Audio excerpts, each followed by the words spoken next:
Eu estou recebendo aqui no estúdio, agradecendo antecipadamente, né, por ter atendido ao nosso pedido para vir participar do programa, o vice-prefeito, o senhor Vanderlei Pelizer Pereira, vice-prefeito da cidade de Uberlândia. Pelizer, em nome da direção da Rádio Vitoriosa, nosso muito obrigado pela sua presença aqui no estúdio. Sabemos que a correria está grande, né? Muitos compromissos políticos, e você, mesmo assim, veio participar do nosso programa. O nosso diretor-geral, o Charles, manda um abraço todo especial para você. Infelizmente, está com dengue, né? Está dengoso, não pôde estar aqui, mas ele tinha manifestado o interesse de vir aqui, inclusive para participar da entrevista com você. E também o Wander Tomás, que é o nosso coordenador-geral. Sim. Muito obrigado. Obrigado a vocês pelo convite, né? Esse espaço, que a gente fala tanto de democracia nos tempos de hoje, né? E é o primeiro órgão de imprensa que me chama para falar um pouquinho, né? Sobre a prefeitura, a atual gestão. Um abraço aí para o Charles, né? E também o Wander Tomás.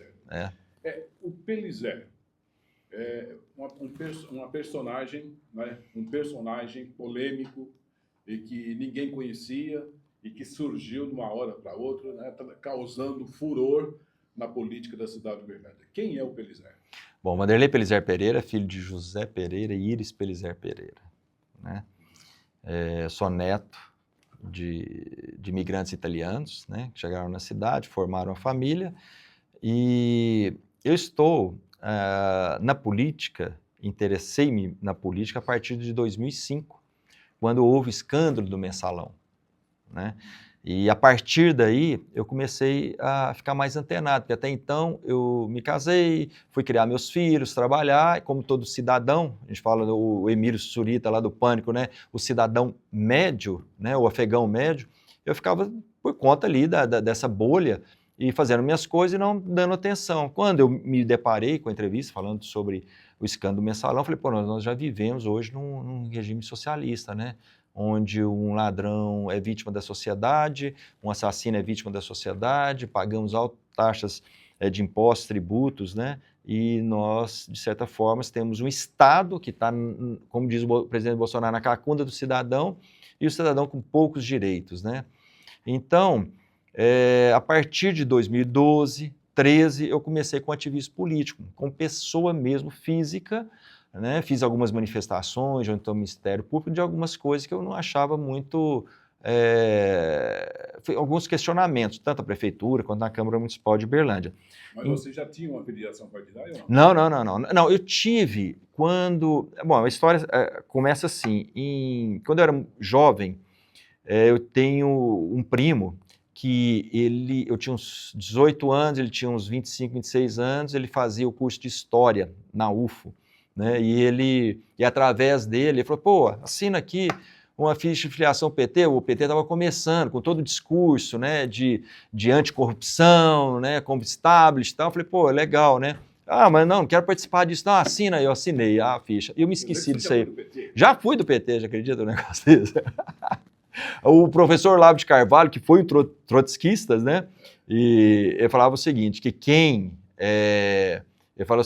não tem coração, quem não tem coração, quem é que falava assim? Quem tem coração, até os 30 é um viés de esquerda. Depois dos 30, porque não tem cérebro, se ele continua, né? E assim foi mais ou menos o meu caso, né? Então, mas foi isso, eu nem me lembrava que era isso, nunca me envolvi, nunca tive a ideia e nem a vontade de ser uma pessoa, um político profissional. Nunca participei de nada, nunca, sabe? Nesse sentido. Mas sim do ativismo político através das manifestações, do impeachment, foi aonde nós tínhamos um grupo em Uberlândia, né? Eu fazia parte do MBL, da coordenação, junto com o Pedro Cherulli, mais 2 amigos que eram do VPR e o Nas Ruas. Eram os 3 movimentos de expressão nacional e nós tínhamos aqui em Uberlândia esse núcleo.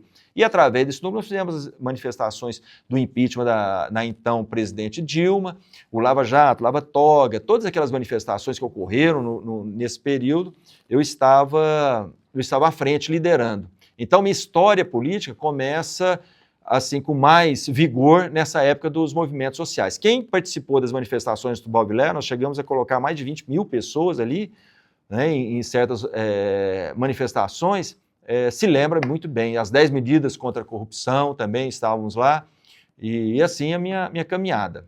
Isso foi em 2016? 2004, começou em 2013, com aquelas manifestações, 2014, 2015, 16, 17, e por aí vai, né? Mas antes eu já incomodava bastante, Severino, é bom lembrar aqui. Um dia, isso foi, se não me engano, em 2012, né? Porque em 2005 eu vi essa reportagem sobre o mensalão, comecei a ficar mais antenado. E um dia eu gosto muito de passear ali no Parque Sabiá, né? Andar ali e tal. Mais ou menos em 2012, 2011, 12, eu andando ali, eu vi um outdoor daquela sede da Futel, né? A nova sede da Futel, que até então era ali no Tibere. 1.044.000 aquela construção. Eu falei, mas não é possível. Telha de barro, pau de eucalipto, cerâmica e vidro. Como é que pode custar 1.044.000? Eu fiquei indignado com aquilo e fui nas redes sociais e questionar isso, colocar. Mas antes de ir nas redes sociais, eu sou um cara que gosta sempre de ver as duas faces da moeda. Eu fui ver o processo licitatório, eu vi o tamanho da planta, falei, 600 metros quadrados. Na época, 600 e poucos metros quadrados. Na época, Severino, o Sinduscon tinha uma tabela que publicava com o valor do metro quadrado de área construída em Uberlândia. E o valor da alto padrão, se não me engano, era R$ 1.300. Falei, 1.300, alto padrão, como é que pode 600 metros quadrados custar 1.044.000? Aí, quando eu enchi o saco, né, da gestão na época com relação a isso, né? E, enfim, aí começou, eu com o portal Transparência, eu comecei a incomodar, ver a questão também, né, dos gastos da Câmara Municipal. Paralelo a essas manifestações do impeachment da Dilma, quando continuou, a gente fez um projeto que para reduzir o número de vereadores, o salário dos vereadores, né? Uma pegada, vamos dizer assim, mais liberal, né? Ficamos 3 anos e meio na rua coletamos 35 mil assinaturas, fui para a Câmara Municipal e eu tinha uma expectativa naquela época, né? Nós do grupo, eram meia dúzia de pessoas, né?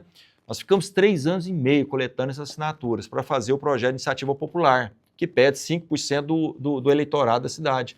Eu tinha uma expectativa desse projeto chegar na Câmara Municipal e ser aprovado. Infelizmente foi engavetado o projeto, não deram prosseguimento, enfim, e por motivos óbvios, né? Então, quer dizer, a sua militância política era já antiga. No caso do ativismo, política começou, porque eu não tinha intenção, com a chegada do deputado Caporeso. Deputado Caporeso, eu fui apresentado pelo deputado Caporeso por intermédio de um amigo meu, né? E aí nós começamos a andar juntos, tomamos um café e tal. Na época da pandemia e de alguma operação do GAECO, nós estávamos muito juntos, engajados, né, naquela questão, principalmente da pandemia. E fizemos algumas manifestações, o Ministério Público não queria permitir, né? E ele foi muito junto comigo, né? Muito, vamos dizer, firme naquilo que a gente estava propondo, que é com relação à garantia da liberdade, dos direitos do cidadão. Então, nós tivemos, na pandemia, toque de recolher, nós tivemos, no supermercado, você chegava no supermercado, tinha uma prateleira que você queria, na gôndola que você queria comprar, estava ali, você não podia pegar. Um absurdo, sabe? Totalmente, muito mal conduzida,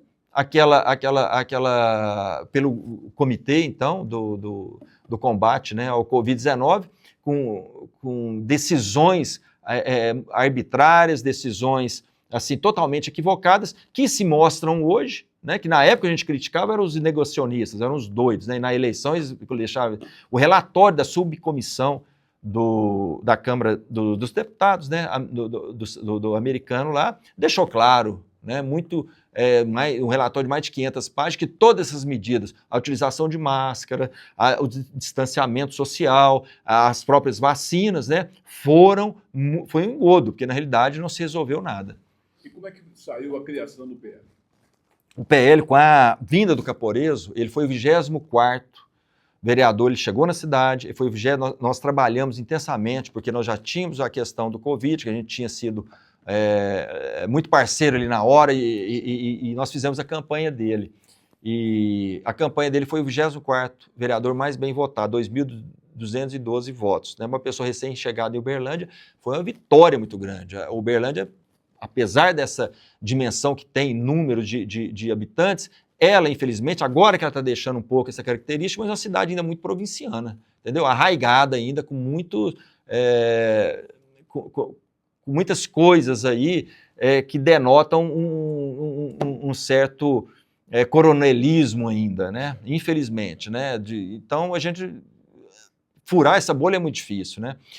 E com a eleição do Caporeza a vereador, ele veio logo em seguida a candidato a deputado estadual, que foi o caminho mais difícil que ele poderia ter. Tinha outros partidos que ele poderia ter, mas o partido é do presidente Bolsonaro, que ele é um bolsonarista de fato, o Caporeso, né? Ele representa, eu acho que não só em Uberlândia, mas na região, o espírito bolsonarista, né? Mais aguerrido é ele, né? Não tem outra figura.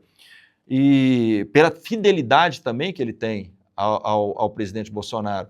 E ele falou, olha, eu vou ficar no partido do presidente Bolsonaro, eu sei que vai ser mais difícil, a concorrência é grande, mas eu vou. E ele teve, graças a Deus, 26 mil votos em Uberlândia, foi o deputado da direita mais bem votado em Uberlândia, e aí nós lutamos e conseguimos trazer o partido para a nossa mão. Quando chegou o partido aqui, a gente falou assim, bom, agora a gente tem a candidatura, né, a prefeito, formar uma chapa de prefeito, né, alinhado com aqueles nossos pensamentos e valores, e também com a chapa de vereadores, né?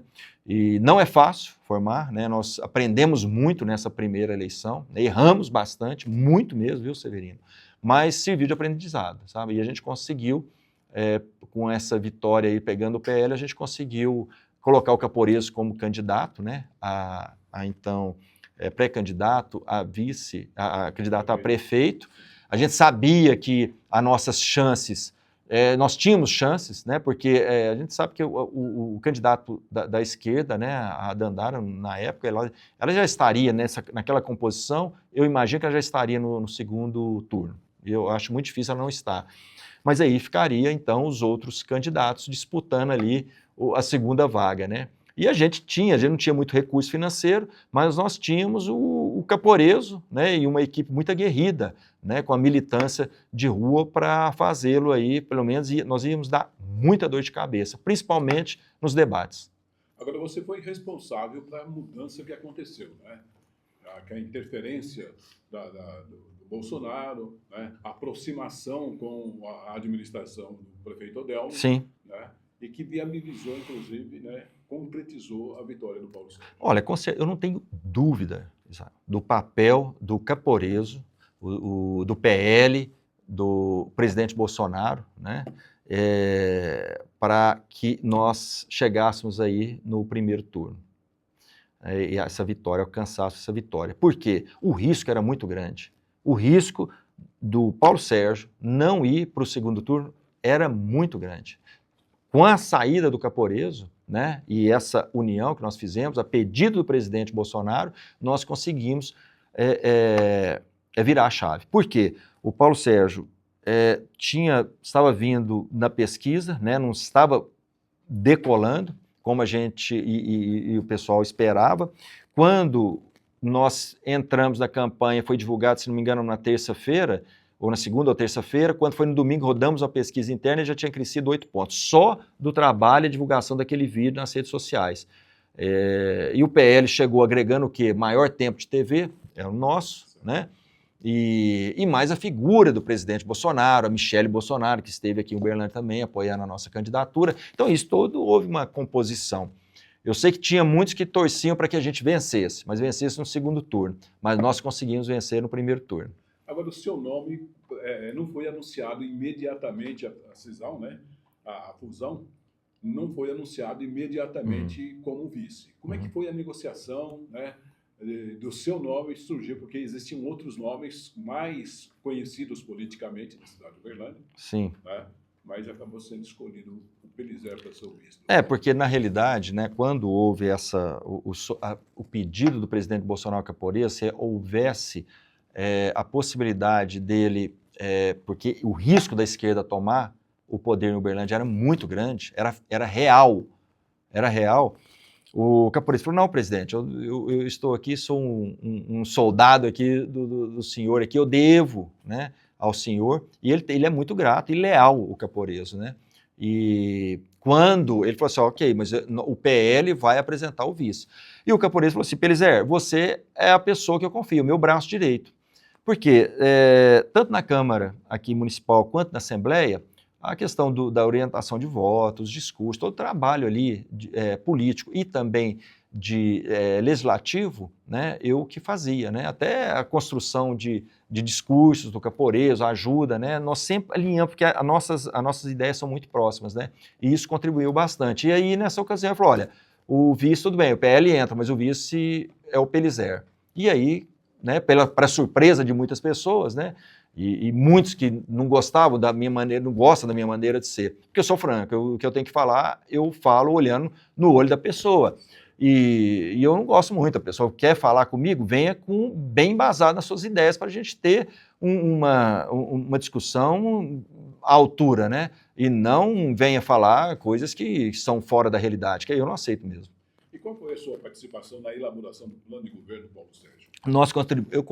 Eu consegui, quando nós chegamos, o plano de governo estava no seu termo de construção. Nós propomos a Guarda Municipal, por exemplo, né, mas a gente sabia, e o Paulo Sérgio deixou claro, que seria muito difícil a gente adotar, no plano de governo, a Guarda Municipal por conta de recursos, né? É bastante oneroso e o município, com essa queda de arrecadação, não seria viável.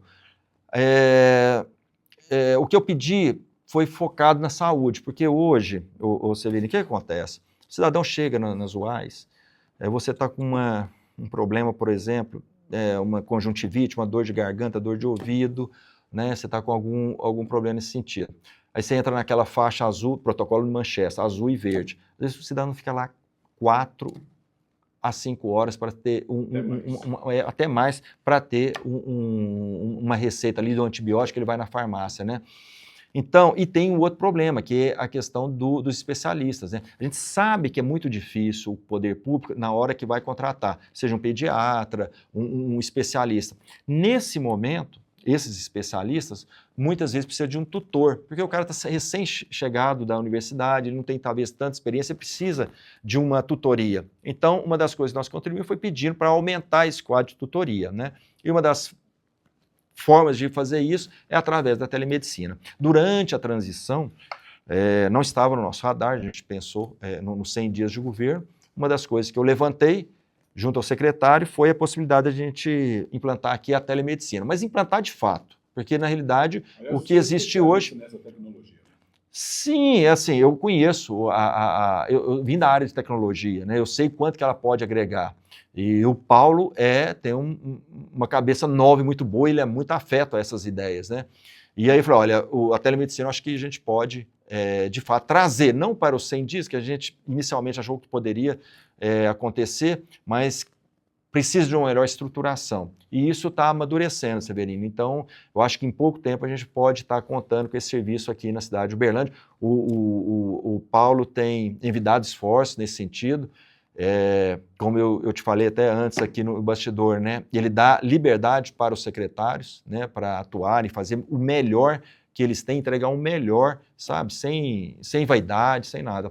Assim, até o momento, eu não tenho nada a me queixar do Paulo, só tenho elogios com relação à postura dele. Geralmente, o vice ele é ofuscado pelo titular. Em todos os cargos, onde existem os dois cargos, o presidente, o vice, o diretor e vice, né? Uhum. O vice ele sempre fica num cargo que é um cargo estratégico. Eu vou viajar, o vice assume. Eu preciso sair, né, me ausentar do tratamento, o vice assume. Na administração, Paulo Sérgio, o senhor se sente ofuscado como vice diante do esplendorismo do Paulo nesses primeiros dias de governo? Não, de forma nenhuma. O Paulo, assim, é claro que ele é a figura principal, ele é o responsável, ele tem a caneta, né? Mas isso não me impede de realizar o meu trabalho e ser um colaborador ali dentro, né? E é isso que eu tenho procurado fazer. São diversas secretarias, eu tenho interagido bastante, né, nessas secretarias e procurado contribuir. Porque o prefeito, por mais que ele queira estar presente, ele não consegue abarcar toda a prefeitura, e nem o vice. Então a gente conta com os secretários, né? E conta com as pessoas próximas, a assessoria, enfim. Mas eu não me sinto, não. Eu acho que o Paulo tem dado esse espaço para a gente, não só para mim como vice, né? Mas como os demais secretários, sabe, para brilhar. E eu acho que é uma diferença, um fato histórico, viu, Severino? Eu não conheci o Paulo, eu conheci ele durante ali a campanha, né? Que eu fui apresentado, a gente tomou um café, foi conversando, enfim. E a gente ouve muita coisa, né? Agora, o que eu conheço do Paulo, posso falar agora. Eu falei para ele, olha, a gente precisa comer 1 quilo de sal junto, porque isso fala de quê? De tempo, né? Eu falei para ele, a gente vai comer 1 quilo de sal, para a gente estabelecer essa relação de confiança, né? E ele, durante a campanha, ele foi muito íntegro e ético comigo, tá? Honesto, que ele pôde me ajudar algumas coisas que estavam acontecendo. Eu, segura, eu não consigo fazer isso. E na prefeitura é da mesma forma, né? Ele, pela primeira vez, né, acho na história de Uberlândia, não teve outro prefeito que levou na primeira sessão da Câmara Legislativa todos os secretários, inclusive o vice, né? Então ele tem isso, mas o Paulo está se mostrando um grande líder. E essa é a visão que eu tenho atual dele, sabe? Ele tem conseguido assumir esse papel de liderança. Mas isso por quê? Porque ele tem dado espaço, não tem vaidade. Eu não vejo isso, né, da parte dele. O senhor acaba sendo elo de ligação entre as secretarias e diretamente com o prefeito. Sim, o prefeito ele tem, né? Claro que ele tem uma interação grande lá e, na medida possível, eu falo, Paulo, estou um projeto aqui, estou pensando nisso aqui, toca. É assim que a gente tá conduzindo, né?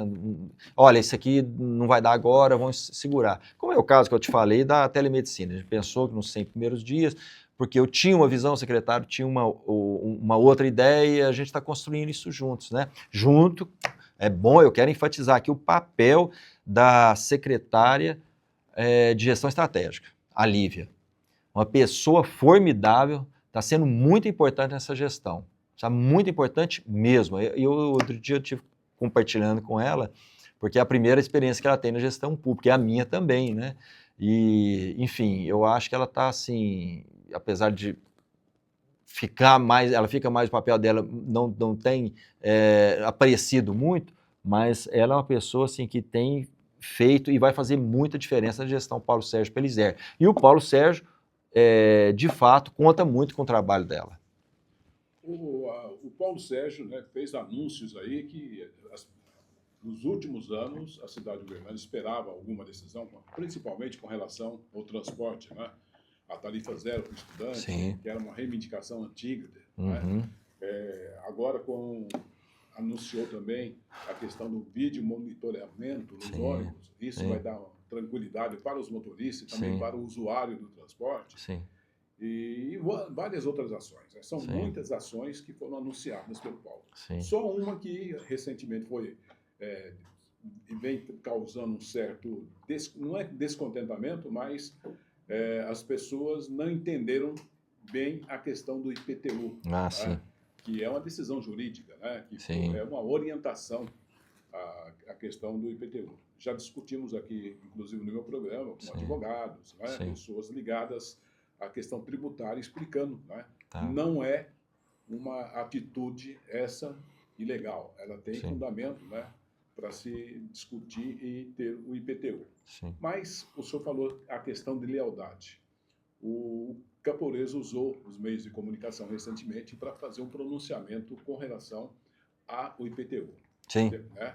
O senhor considera esse posicionamento do Camporeso contrário à sua posição, fazendo parte do governo? Não, de forma nenhuma. O Camporeso... Ou é um mal entendido também, mesmo do jeito que está acontecendo com o IPTU? O que acontece é o seguinte, o Severino Israel. As palavras têm seu significado e referente, né? E o Camporeso, durante o discurso dele, em momento nenhum, ele bateu na gestão, né? Ele elogiou o trabalho dos promotores, né, que pediram, né, recomendaram, e isso ainda não chegou até onde eu saiba, até ontem acho que não tinha chegado nada na prefeitura, essa recomendação, né, foi divulgado. O horário acho que é 17 horas hoje. Né? Ah, tá, então, deve estar chegando lá. Mas para a gente analisar e ver o que eles estão pedindo, né, recomendando, e o que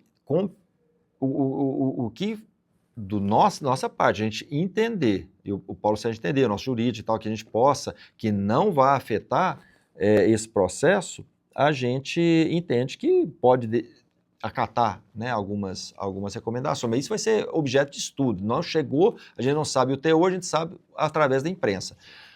Agora, o que o Caporeso disse é que, e é um fato, a planta de valores, que faz parte, é um dos componentes que faz parte desse cálculo, né, do IPTU, ela ficou sem atualização 40 anos. 40 anos. Então, contratou-se uma empresa, né, uma consultoria, para fazer o levantamento do valor venal desses imóveis. Vou te dar um exemplo. Tinha um imóvel que eu verifiquei o caso dele, o valor venal do imóvel era R$500 mil.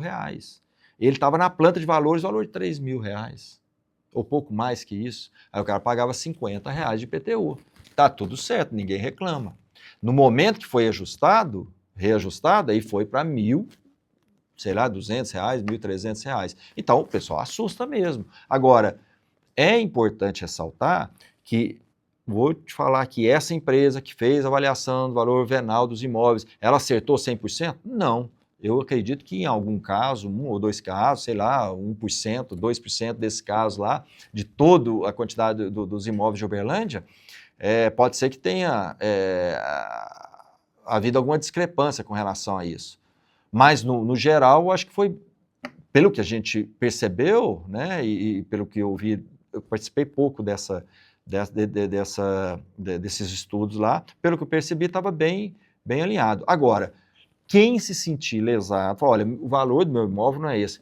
A prefeitura está com as portas abertas para receber e fazer a análise e o recálculo e emitir uma nova guia, caso seja necessário. O que o Caporeso disse foi o seguinte, olha, esse problema caiu no colo da gestão Paulo Sérgio Pellicer, mas esse problema não é do Paulo Sérgio Pellicer. E o Paulo Sérgio, o que nós fizemos?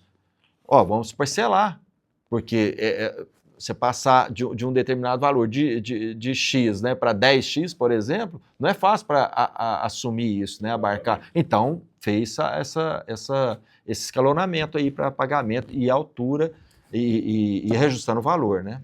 E a prova disso, de que há um grande conhecimento e entendimento por parte do contribuinte com relação a isso, é que no balanço que foi divulgado ontem pela Prefeitura Municipal, mais de 49 mil contribuintes já quitaram seus impostos. Severino, passou, para você ter, se não me engano, eram 160 milhões que era arrecadado pelo PIU, e com essa nova reajuste, tal, esse ano, seria para 180 e poucos milhões. Então, assim, não é a questão da gestão Paulo Sérgio Pellicer, vou ficar maluco para arrecadar. Não. Se a gente aplicasse exatamente a correção conforme o valor venal e a atualização da planta de valores, com índices que constam lá na BNT, a arrecadação chegaria a 400 milhões. Mas essa não é a intenção. O Paulo Sérgio entende e nós entendemos essa questão do contribuinte final, a gente não quer. Agora, quem achar, se sentir prejudicado, está lá a prefeitura, lá o departamento, a secretaria lá de finanças lá para fazer esse estudo, essa avaliação novamente, né?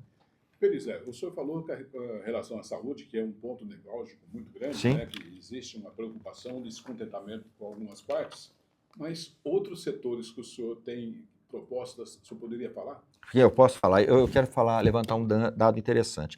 Durante a campanha, Israel, eu quero aproveitar para fazer uma apresentação. Eu fui chamado de negacionista, porque eu não queria tomar vacina. Eu não tomei vacina e as pessoas que me perguntavam falavam, consulta seu médico. Eu não aconselho. Mas, enfim, eu pedi um levantamento recente, nós fizemos um levantamento, eu quero te mostrar para você aqui. O número de mortes súbitas, a gente vê na rede social, tem crescido muito. Eu pedi um levantamento de 2016 a 2019. Por razões desconhecidas. Então, 2016, antes da Covid, 2 mortes no ano. 2017, 3. 2018, 2. 2019, 3. Uma média de 2,5%, certo?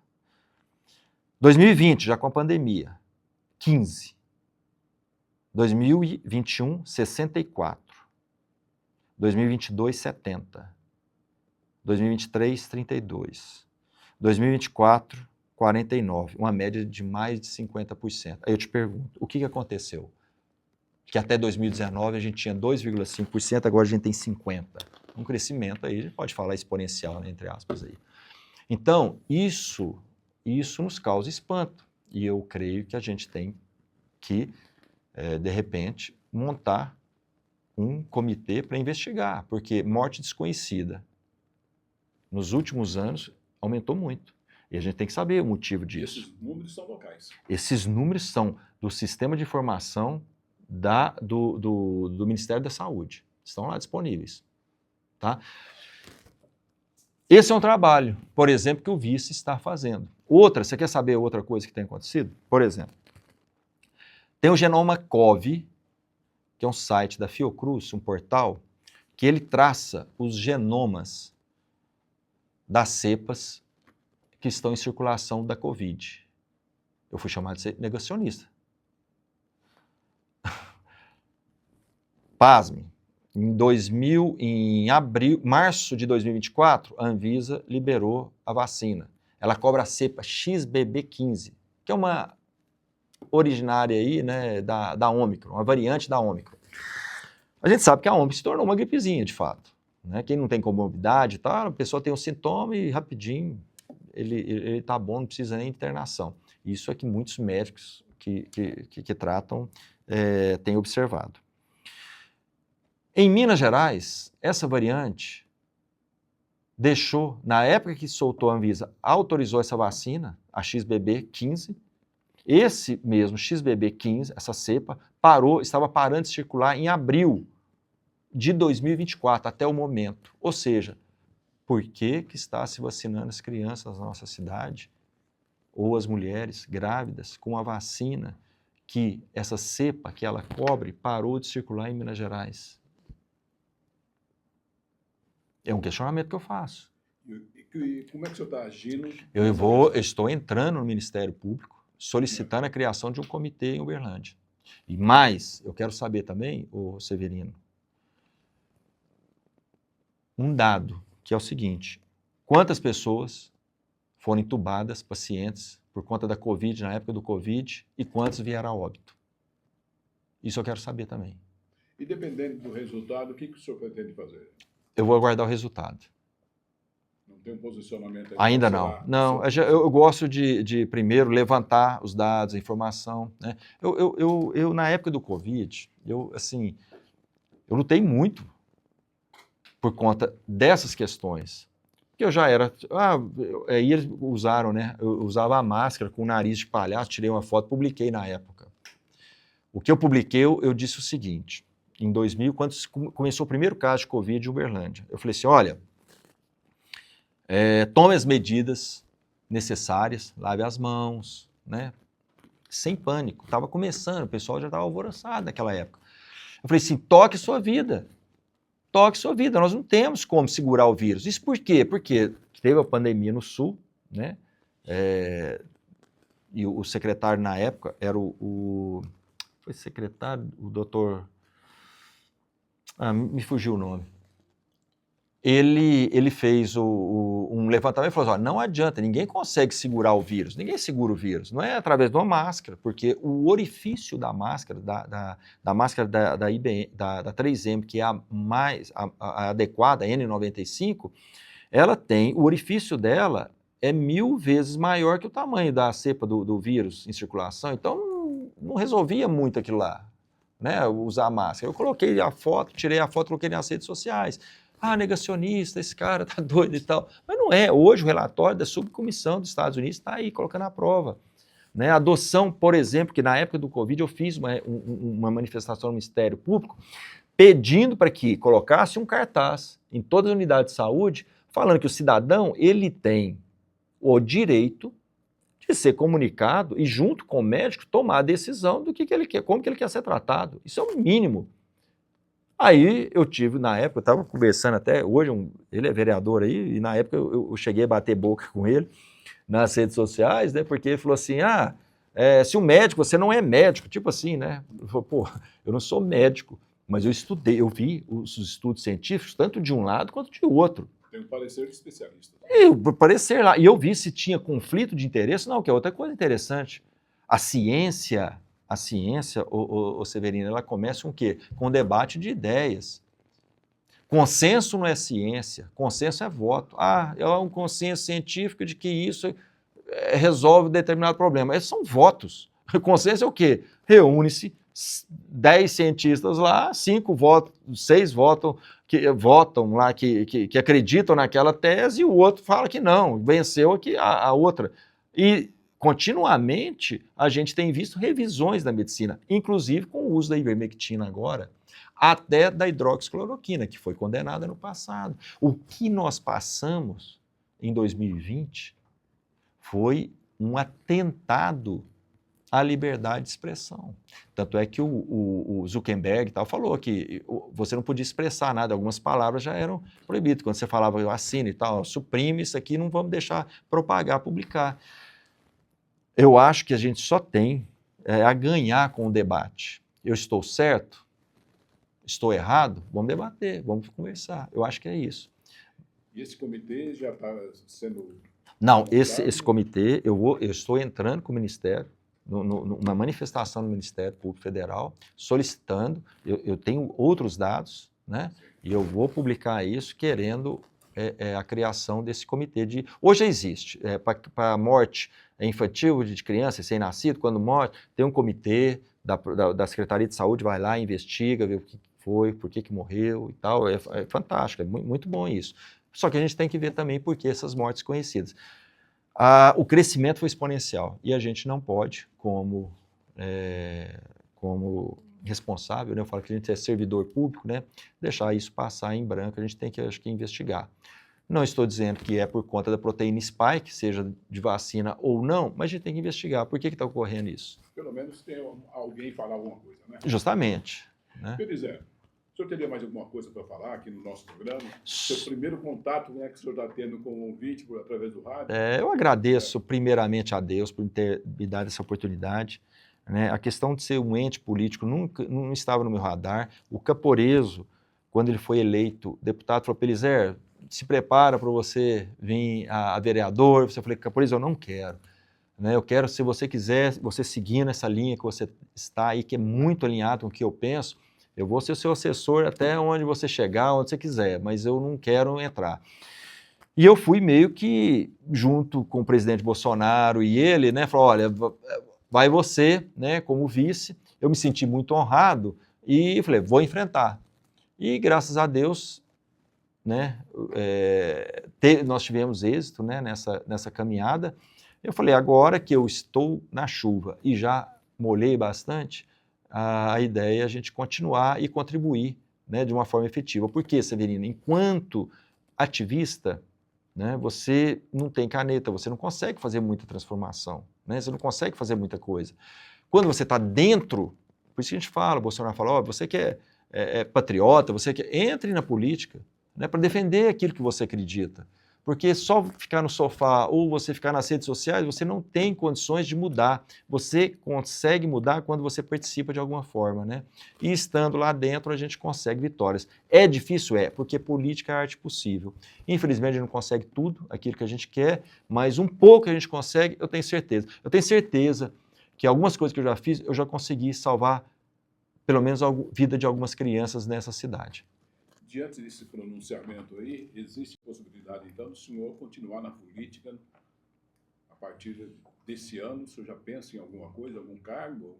Não, eu estou como vice-prefeito, né? Cheguei agora, o Paulo tem dado... Daqui a 2 anos. Daqui a 2 anos aí eu sou um soldado. O presidente Bolsonaro, como diz, me entregou a medalha lá do Clube Bolsonaro, então eu estou à disposição dele, ele que sabe disso aí. Né? Temos, né, eleições daqui a 2 anos. Sim. Para deputado, né? O Caporeso, até agora, né, o nome dele está muito, assim, ele vem a deputado, muito provavelmente federal, né, a gente não sabe, pode ser que ele venha a federal. Então, isso está sendo uma construção aí que está sendo feita, né, e a gente espera, vamos esperar. Tanto eu quanto eles vamos esperar. A ordem vem do capitão. O senhor é vice de um prefeito que era vice. Sim. Pode mudar alguma coisa, né? Não, não, não. É muita responsabilidade, Severino. Eu acho assim, tudo vem de Deus, né? Deus que... o Paulo disse uma coisa interessante durante toda a campanha, né? Gente, está escrito no céu. E o Paulo foi muito resiliente durante todo esse tempo que ele esteve lá, né? Ao lado, né, do prefeito Adelmo, né? Ele foi muito sábio, eu acho, durante esse tempo, e agora ele tem tudo para fazer uma excelente gestão e eu tenho certeza que ele vai fazer muito mais. Eu acredito que nos próximos dias, na complementação dos 100 dias, né, vai ser... Né? Olha, eu acho que esses 100 dias vai durar aí por pelo menos mais 4 anos aí. Com certeza. Entendeu? Ele tem ideal e é honesto. Sim, ele assim, como eu estou te falando, né? A gente está comendo 1 quilo de sal junto e se conhecendo, né? Eu não tenho absolutamente nada para falar do Paulo, só elogios com a capacidade de liderança dele, a visão que ele tem, o gás que ele deu na prefeitura, chamando o pessoal, gente, vamos arregaçar as mangas, vamos para frente, cada secretaria busque recursos, busque ideias, vamos construir junto. Então, eu estou muito satisfeito, eu não posso falar absolutamente nada, eu só tenho a agradecê-lo. Até a presente data, nada a falar, só elogios com relação à atuação dele. Obrigado pela sua presença.